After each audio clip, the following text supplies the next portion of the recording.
StarTropics. It's an adventure game for the NES that came out in 1990. It's about an ace pitcher named Mike Jones who's on a quest across the tropics in order to find his lost uncle. This game's always meant a lot to me because I have a very personal background with it, and because of that, it's always been one of my favorite games of all time. See, when I was a kid, and when I say kid, I mean so young I don't even know how to read. I had no clue that said StarTropics at the time. It was my favorite game, and then my NES broke, and my dad's solution to that was giving away all of our NES games. Thanks, Dad! I wasn't too upset at the time because by then I had an N64, but I always remember that magical adventure game that lingered in the back of my head. Eventually, after starting middle school, I got a Nintendo Wii, and I registered for an email service that told me all the Virtual Console games that came out that week. Soon came that faithful day of January 2008. I got a letter from Nintendo telling me that a game called StarTropics was added to the store. Now, the game's title didn't ring any bells, but after seeing a screenshot of the title screen, I knew that was it. After being reunited with my favorite game from my youth, I was actually able to beat it, seeing parts of the game I've never seen before, since, you know, I'm not a little kid that doesn't suck ass at games anymore. But isn't that feeling satisfying when you finally go back to a game you've never been able to beat and you see parts of the game you've never seen before? It's like you're finally getting the full experience after so many years of missing out. Well, now that's out of the way, so I guess you guys can all see why I love this game so much. So, without any further ado, let's pop it in and dive into the adventure that is StarTropics. The story follows Mike Jones as he ventures out to a tropical island to visit his uncle, Dr. Steve Jones, more commonly known as Dr. J. The game starts out with Mike arriving at Sea Island via helicopter. Once you land, the game begins. The game split into two sections: overworld segments reminiscent of early Final Fantasy games or Zelda 2, and overhead action sequences, which play vaguely similar to the likes of Legend of Zelda, but I'll get into that later. You then make your way to the village of Miracola, meeting with the village chief, who then tells you that your uncle has been abducted. So essentially the plot of this game is you have to save your uncle. Simple enough. Afterwards, if you talk to the guard blocking the way to the dungeon that you need to get to, he won't let you in.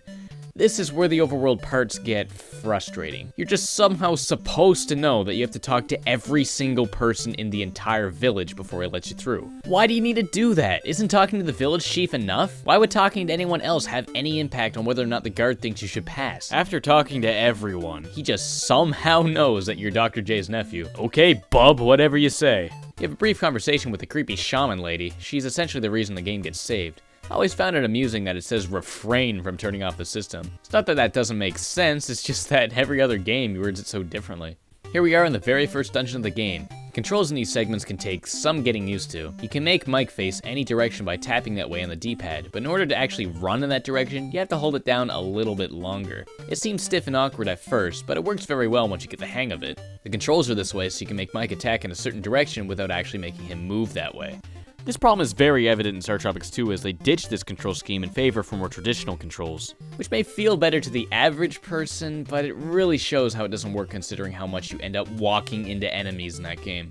Mike has one standard attack, a yo-yo. You thought Ness was the only kid on the block that busted ass with a yo-yo? Think again. The attack's range is solid. You have to get within 2 blocks of the enemies in order to damage it. There's also a lot of sub-weapons Mike can find and use, but these all have limited ammunition. These include fireballs, bola twisters, magical mirrors, ninja stars, baseball bats, baseballs, slingshots. Wow, this guy's really giving Ness a run for his money. Come to think of it, he actually gets psychic powers in the sequel. Huh. I find some of the sub-weapons to be a little bit useless, especially when you have the yo-yo to rely on, and it doesn't run out of ammo. And yes, the baseball bat runs out of ammo. Don't ask me why, cause I don't know. As you traverse through the dungeons, you'll be solving most puzzles by looking for buttons you can press by jumping on tiles. I always found that sound you hear by stepping on a switch feels so satisfying. I love that sound. Using these switches, you'll often find many hidden rooms containing extra weapons or health potions that you can use to restore your health if it ever gets low. Nice, I found a potion in this room. Oh, there's another room with another potion, nice! There's a third room, here we go! Great. This game is actually pretty infamous for this trap room, just because of how purely unfair it is. But not to worry, it's the only one like it in the entire game. In the first dungeon, you'll face some pretty lame enemies, like slugs, rats, snakes, bats, a typical adventure game kind of thing. Just like the Zelda games, this game has a lot of strange and dumb names for its enemies, like Looper and Radis instead of Snake and Rat, Nocto and Octot instead of Squid and Bat. I did not even mean to do that. It's pretty obvious that the enemy design takes a lot of inspiration from Legend of Zelda. Actually, the octopus sprite is extremely similar to the Octorok sprite from Zelda 2. Take a look for yourself. The first boss is pretty cool, a giant fire-breathing snake. Here's where the sub-weapons actually come in handy, as they all have a slightly longer range than the yo-yo. Once you defeated the boss, you can find his dead skeleton in the next room. I always found that really cool. Once out of the dungeon, you get inside Dr. J's submarine. You'll meet with a robot named Navcom, who obviously enough is a reference to Rob the Robot. You take off and the second chapter begins. Unlike many NES games at the time, this game is long enough to be split into chapters. Because of its length, it also sports a battery pack, giving it a save function, just like the Zelda games. Chapter 2 is a much more puzzle-oriented overworld than Chapter 1 did. You'll find yourself maneuvering your submarine through a lot of tunnels. It's here you'll discover that this game has a lot of hidden areas that you can access by walking into parts of the map you normally wouldn't think to, like walls and rocks. You're able to find a heart here, which increases your max life, again just like Zelda, and a note in the bottle from your uncle, which reveals that he's been abducted by aliens of all things. It also includes a code that you use in your submarine to allow it to dive beneath the surface. Using this ability, you're able to make it to the next dungeon. The boss of this one is a giant octopus, which you can easily beat if you found the snowman item. This item freezes him in place, allowing you to just pummel him to death. Even without the item, he's not too hard. After beating the octopus, you rescue a dolphin, who then takes you to the next chapter. In Chapter 3, you find yourself shipwrecked on an island with 5 dungeons. The first 2 are linear and pretty straightforward, each sporting harder enemies than the last, but the third is the reason I couldn't beat this game as a kid. After the first dungeon, you'll meet another village chief who's distressed at the fact that his daughter is cursed and will not wake up. After learning this, you'll make your way to the second dungeon, which is an entirely puzzle-based boss. You'll find yourself hopping around looking for switches to destroy the platform he's on as you dodge his projectiles. It's a really nice way of changing things up. Back outside, you'll find a girls-only castle called She-Cola. Behind it is a fortune teller who says she can get you in, but cannot because she's lost her crystal ball. So, onward to the third dungeon in order to find it. The third dungeon is a maze. Go into the wrong room or take the wrong staircase and you'll find yourself right back outside. Not to mention the abundance of hard enemies. Not to mention invisible enemies that you'll need a certain item to reveal, including ones you have to find in order to open the correct path. This is the first truly hard dungeon of the game, and you'll find yourself doing it over and over again unless you use a map to make sure that you don't take any wrong turns. The boss isn't anything special, just a ghost that you hit until it's dead. Once you bring the crystal ball back to the fortune teller, she'll make you a disguise that'll get you into the castle. Inside, you'll meet with the queen, who is not exactly pleasant to look at. Talking to her is worthwhile though, because she gives you a powerful upgrade to your yo-yo, which is greater attack power and longer range, as long as you have over 6 hearts. Go below that and you're back to the original yo-yo. After 2 more dungeons, you'll meet with a wise man atop a mountain, who will give you a magic spell that'll wake the chief's daughter. Mike reads the spell, she wakes up, and the chief agrees to repair your submarine, allowing you to sail off to Chapter 4. The next chapter isn't anything special. You're swallowed by a whale and you have to find your way out. You'll spend the entire chapter in the overworld, rather than going to any dungeon. After finding a way out of the whale, you're told to dip Dr. J's letter in water. The game itself actually came with a physical letter that you really had to dip into water in order to get a code. I always found this incredibly cool. Unfortunately, though I still have a copy of the game and its packaging, I no longer have the letter.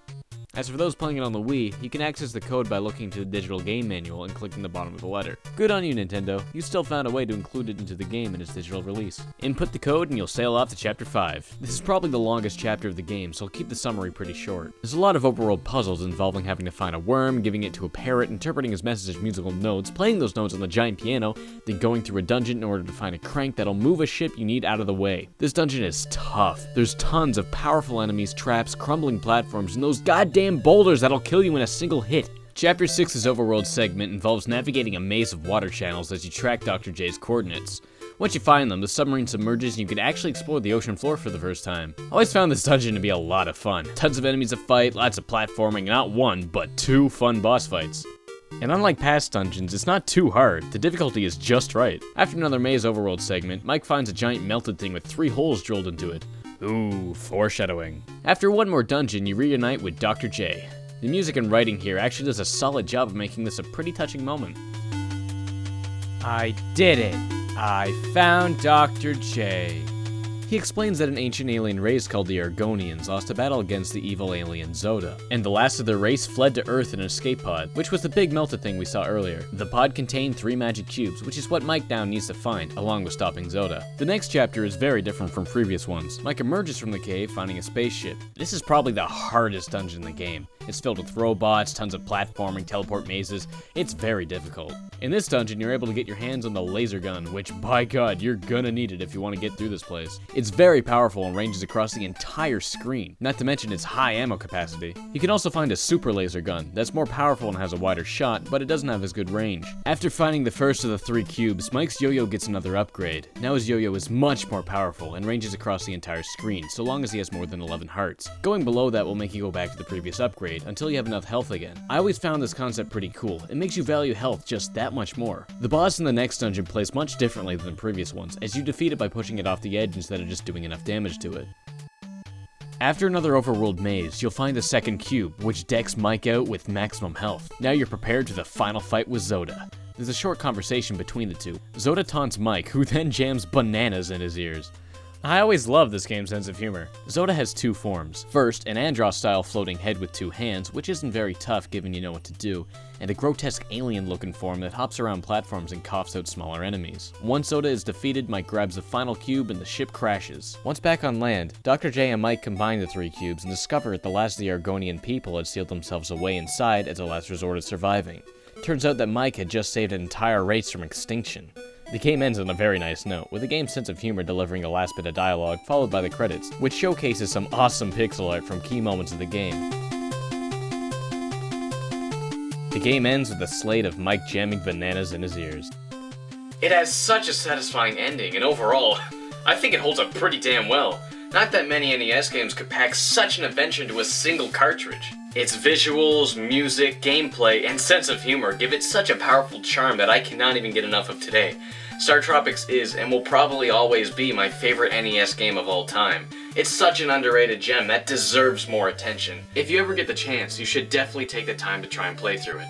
Thanks for watching. Now if you don't mind me, I'm gonna go jam bananas in my ears. Hey guys, it's Nitro Rad here. I just want to say thanks for sticking around to the end and watching the video all the way through. I just ordered a capture card, and that's going to come in the mail sometime, so I'm going to have a much better method of capturing footage and getting it onto my computer, because this long play of StarTropics I actually recorded myself on a DVD 2 years ago, so yeah, I need a better method of getting game footage. So yeah, I'd really appreciate if you could like the video and subscribe if you haven't. I'm just starting out, and I'm going to be trying to get more of these in-depth review videos out instead of my shitty top 10s that require like no effort to make. And I guess here's where I put the obligatory watch my other videos slate thing. So if you want to watch my 2 top 10s I made my top 10 favorite games of 2013. It's not a good video. And then I made my top 10 hilariously bad songs in video games, which is an okay video. I don't know, I didn't pour nearly as much effort into those 2 as I did this one, because those 2 I made in a day, this one I made in a whole frickin' week. So yeah, I'd really appreciate the support, and I hope I see you guys in the future. Yeah, take care.